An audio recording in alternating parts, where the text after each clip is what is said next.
യേശുട്ടൻ അപ്പം നമ്പൂരിയായിട്ട് വരാന്ന് പറഞ്ഞിട്ട് യേശുവേട്ടൻ അപ്പം തമ്പൂരിയായിട്ട് വരാമെന്ന് പറഞ്ഞു. അപ്പം തമ്പൂരിയായിട്ട് വന്നിരിക്കുന്നു. ഫുൾ ടൂൾസ് ആയിട്ടാ വന്നിരിക്കുന്നത്. ടൂൾസാ? കബഡി കബഡി കബഡിയല്ല കവടി. എന്ത് വാഴക്കൊലകളാകട്ടെ, അതും ചെസ് കളിക്കുന്ന പലയൊക്കെ ഉണ്ട്. അതാണ് വർമാജി. വർമ്മ ചേച്ചി. എന്താ പേര്? യേശു. തിരുമേനിക്ക് കുടിക്കാൻ പാലോ സംഭാരോ? തണുത്ത സോഡ ഗ്ലാസ്. ആയുഷ്മാൻ ഭവാനി ചേച്ചി. ആരും ഭവാനി ചേച്ചി എന്താണത്?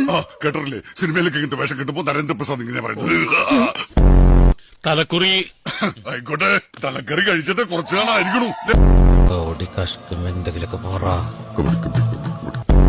ചിങ്ങമാസത്തിന്റെ ശ്ലോകം ചൊല്ല്. ചിങ്ങമാസം വന്നു ചേർന്നോ നിന്നെ ഞാൻ സ്വന്തമാകും. ഇനി ഈ കുട്ടിക്ക് മരിക്കണവരെ ഒടുക്കത്തായിസ. കല്യാണം നടന്നു കഴിഞ്ഞാൽ സ്വത്തിന്റെ 1% 50% എനിക്കാണ്. 50 എനിക്ക്. എനിക്ക് ഒറ്റക്കൊന്ന് സംസാരിക്കണം.